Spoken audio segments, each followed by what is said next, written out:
Hello students, Vande मातरम।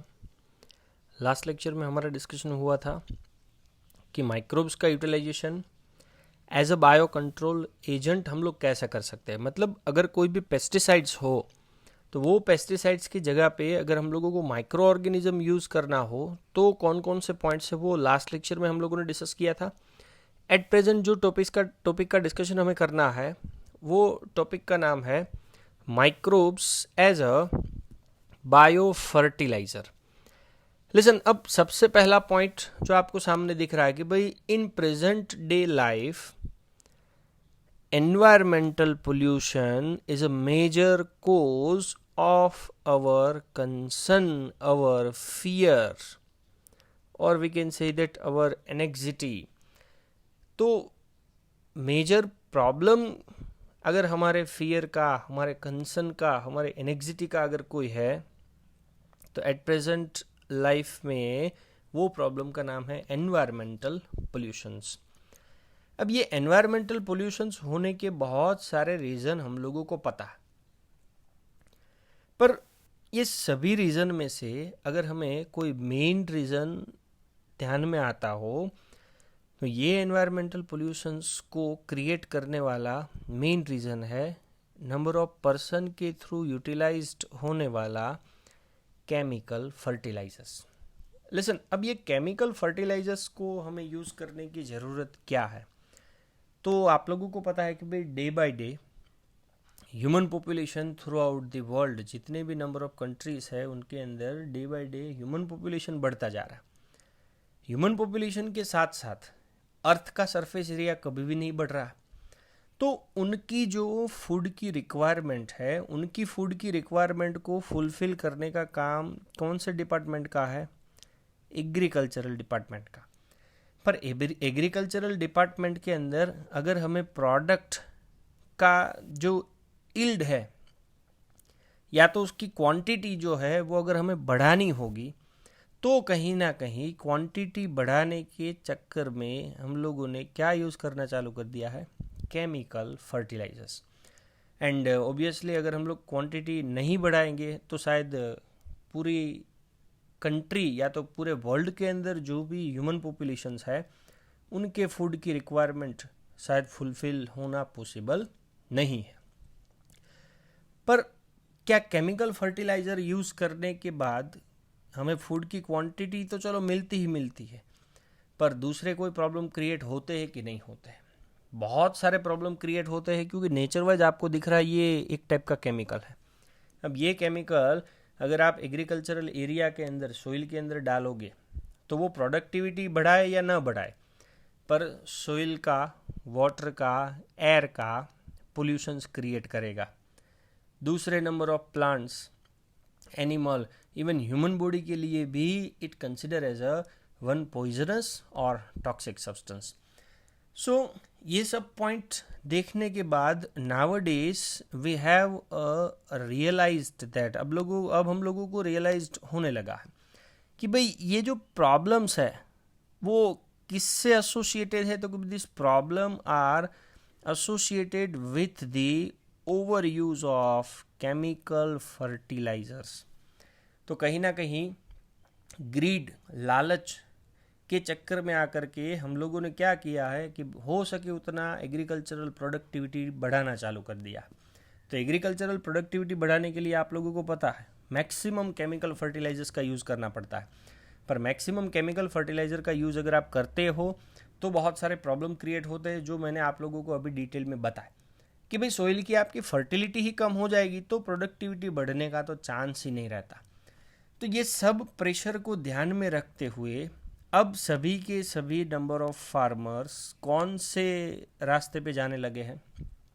Organic farming. लेकिन ये organic farming मतलब एक बहुत ही बड़ा वर्ड है। तो ऑर्गेनिक फार्मिंग का मतलब क्या? लिसन, तो अब हम लोग नेक्स्ट डिस्कस करते हैं concept of organic farming. Farming तो समझ में आता है कि भाई चलो एग्रीकल्चरल प्रैक्टिसेस को फार्मिंग के नाम से जानेंगे, पर ऐसा फार्मिंग जो कोई भी केमिकल को यूज़ किए बिना होता हो is consider as a organic farming. So farming which are takes place without use of any types of chemical is known as a organic farming. तो ऑर्गेनिक फार्मिंग में अगर आप कोई केमिकल यूज़ नहीं करोगे तो यूज़ आपको क्या करना है? तो ये स्पेशली बायो फर्टिलाइज़र का पॉइंट है, इसलिए मैं यहाँ पे बोलूँगा कि भाई ऑर्गेनिक फार्मिंग के अंदर आप लोगों को यूज़ क्या करना है? तो यूज़ करना है बायो फर्टिलाइज़र का। अब बायो फर्टिलाइज़र को समझने के लिए अब अगर आप दोनों वर्ड अगर सेपरेट कर दो, बायो और दूसरा वर्ड है फर्टिलाइज़र, तो कोई भी ऐसे लिविंग ऑर्गेनिजम्स को अगर एज अ फर्टिलाइज़र हम लोग यूज़ करते हैं देन उनको बोला जाता है बायो फर्टिलाइज़र। तो नीचे मैंने डेफिनेशन लिखी हुई कि bio fertiliser are the organisms only that enrich का मतलब है इंक्रीज, बढ़ाएगा। क्या बढ़ाएगा? Increase the nutritional quality of soil. तो सोइल की न्यूट्रिशनल क्वालिटी बढ़ाने के लिए अगर हम लोग कोई भी लिविंग ऑर्गेनिज्म का यूटिलाइजेशन करते हैं देन उनको साइंटिफिक लैंग्वेज में बोला जाता है बायो फर्टिलाइजर्स। ओके, तो ये बायो फर्टिलाइजर्स के मेन सोर्स कौन है? So main source of bio fertilisers, तो बायो फर्टिलाइजर्स के मेन सोर्स आपको स्क्रीन के ऊपर दिख रहे हैं। Number 1 is the bacteria, number 2 is the fungus and number 3 is the cyanobacteria. Okay, 11th में आप लोगों ने ये नाम सुना हुआ है कि भाई साइनोबैक्टीरिया को साइंटिफिक लैंग्वेज में कभी कभार ब्लू ग्रीन एल्गी के नाम से भी जाना जाता है, BGA। तो अब हमें ये तीनों को सेपरेटली एग्जाम्पल्स के साथ डिस्कस करना है कि एक्चुअल में कौन से बैक्टीरिया, कौन सी फंगस या तो कौन से साइनोबैक्टीरिया और ब्लू ग्रीन एल्गी सोइल की न्यूट्रिशनल क्वालिटी बढ़ाने का काम करते हैं। तो सबसे पहले हम लोग एग्जाम्पल ले लेते हैं बैक्टीरिया का। ओके, अब आप लोगों को एक रिलेशन का नाम पता है और वो रिलेशन है सिम्बायोसिस। यस, सिम्बायोसिस का मतलब है म्यूचुअल बेनिफिटेड रिलेशनशिप। दो ऑर्गेनिज्म के बीच में रिलेशनशिप होगी जिसमें दोनों को फायदा होगा, जिसका एक बेस्ट एग्जांपल आपको स्क्रीन के ऊपर दिख रहा है कि nodules on the roots of leguminous plant. जैसे कि सभी के सभी पल्सेस आप ले सकते हो। जैसे मैं एग्जांपल दे रहा हूँ, चलो आपको बीन ले लो, ग्राउंड नट्स ले लो, या तो पी ले लो। तो बीन, ग्राउंड नट्स या तो पी, सभी के सभी कौन से प्लांट होते हैं? Leguminous plant. अब ये लेग्यूमिनस प्लांट के रूट की सरफेस के ऊपर एक नोड जैसा स्ट्रक्चर होता है जिसका नाम है नोड्यूल। ये नोड्यूल के अंदर एक बैक्टीरिया का सिम्बायोटिक एसोसिएशन होता है जो बैक्टीरिया का नाम है rhizobium. Chapter number 12th standard 11th के अंदर आप लोगों ने ये राइजोबियम के बारे में पूरा का पूरा डिस्कशन किया हुआ है। अब ये बैक्टीरिया की स्पेशलिटी क्या है? This bacteria are used to fix the atmospheric nitrogen into the organic forms. Listen, आपको पता है कि भाई एटमॉस्फेयर में तो नाइट्रोजन N2 के फॉर्म में होता है जो प्लांट के थ्रू यूज करना पॉसिबल नहीं है, पर प्लांट तो ऑलवेज नाइट्रोजन ऑर्गेनिक फॉर्म्स में ही यूज करता है। कौन कौन से ऑर्गेनिक फॉर्म्स? तो एक एमोनियम सॉल्ट, नाइट्रेट या तो नाइट्राइट। तो ये नाइट्रोजन का कन्वर्जन एमोनियम सॉल्ट, नाइट्रेट और नाइट्राइट में करने की कैपेसिटी होती है राइजोबियम के पास। चलो, ये कहाँ पे डाल देगा वो आ जाता है सोइल में। एंड सोइल के अंदर आया हुआ जो भी नाइट्रोजन का अलग अलग सॉल्ट है, ammonium salt, nitrate, nitrite, which is used by the plants as a nutrients. तो कहीं ना कहीं ये राइजोबियम नाम के बैक्टीरिया ने सोइल के अंदर नाइट्रोजन की क्वांटिटी बढ़ा के सोइल की क्वालिटी बढ़ाई। और सॉइल की क्वालिटी बढ़ाने वाले सब्सटेंस को तो हम लोग फर्टिलाइजर बोल सकते हैं, क्योंकि कहीं ना कहीं फर्टिलिटी बढ़ती है इसकी वजह से।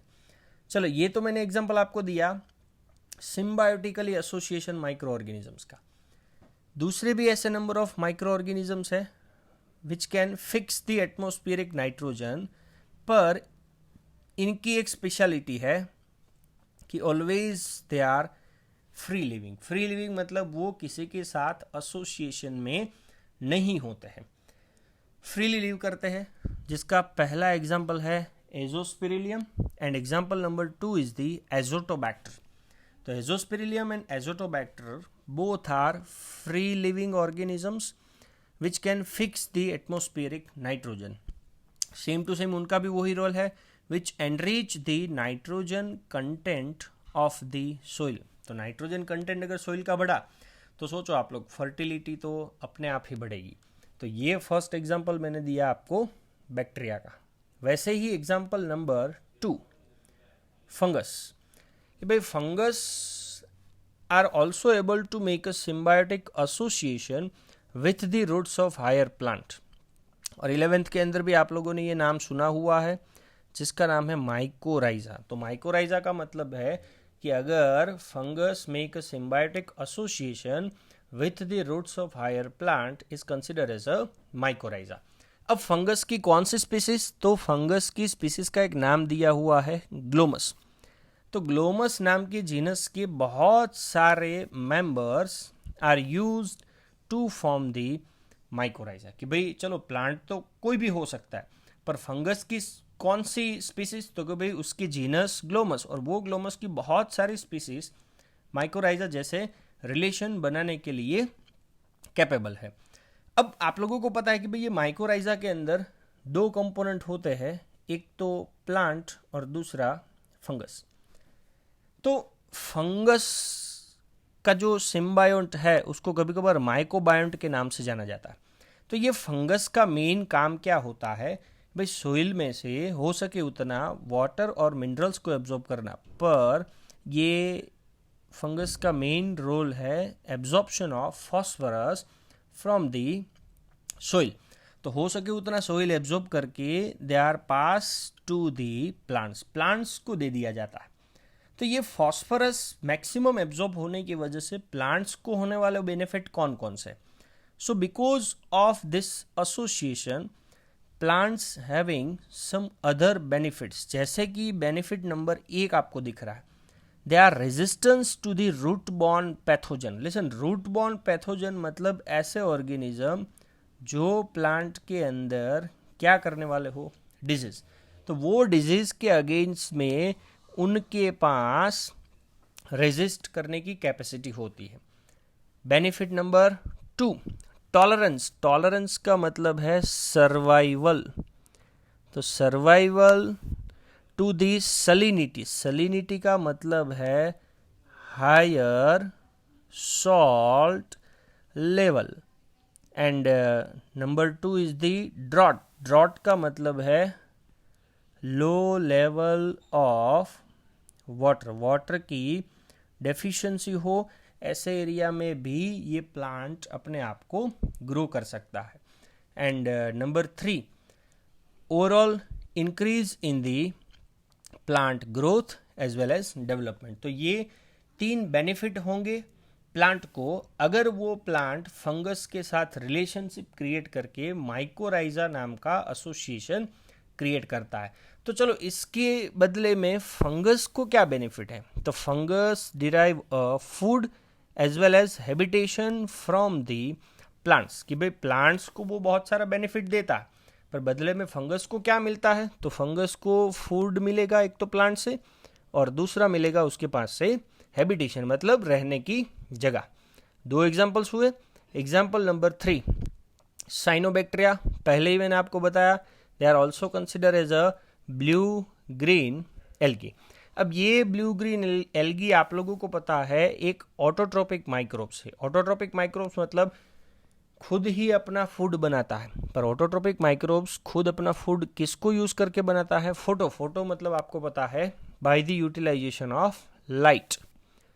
अब ये autotrophic microbes cyanobacteria blue green algae is widely distributed in the aquatic as well as terrestrial environment, and many of which can able to fix the atmospheric nitrogen. Again वही पॉइंट आया कि भाई नाइट्रोजन को उसके salt के form में अगर soil में डालना हो तो ये ऑर्गेनिज्म के पास ऐसी कैपेसिटी है, जिसमें एग्जांपल आप लोगों को मैं दे रहा हूँ कि भाई एग्जांपल में फर्स्ट आपको दिख रहा है एनाबिना, नॉस्टॉक एंड ओसिलेटोरिया। तो ये एनाबिना और नॉस्टॉक का एग्जांपल आपको मैंने दिया था 11th में भी कि भाई इसके पास एक हेटेरोसिस्ट नाम का कंपोनेंट होगा जो नाइट्रोजन को फिक्स करने की कैपेसिटी रखता है। दूसरा एक एग्जांपल दिया हुआ आपको मैंने पेडी, राइस के प्लांट का। तो पेडी या तो राइस के प्लांट के अंदर cyanobacteria serve as a most important bio fertiliser, क्योंकि वो भी कहीं ना कहीं नाइट्रोजन की क्वांटिटी को बढ़ाने के लिए काम में आता है। And last example, blue green algae also added the organic matter to the soil. अब सोचो, सोइल के अंदर अगर ऑर्गेनिक मैटर बढ़ेगा तो कहीं ना कहीं सोइल का जो फर्टिलिटी का लेवल है वो भी इंक्रीज होगा। हमारी कंट्री के अंदर बहुत सारे bio fertiliser at present available है कमर्शियली मार्केट के अंदर और फार्मर के पास, ताकि इनके रेगुलर अगर यूज करने लगेंगे हम लोग तो they are able to replenish का मतलब है balance the nutrient and also to reduce the dependence of chemical fertilisers, क्योंकि केमिकल फर्टिलाइजर्स की बहुत सारी हार्मफुल इफेक्ट है। तो उनके ऊपर जो डिपेंडेंस है वो भी कम हो जाएगा और सॉइल के अंदर न्यूट्रिएंट का लेवल भी हम लोग बढ़ा पाएंगे। तो ये था microbes as a bio fertilisers. Okay, thank you very much. जय हिंद।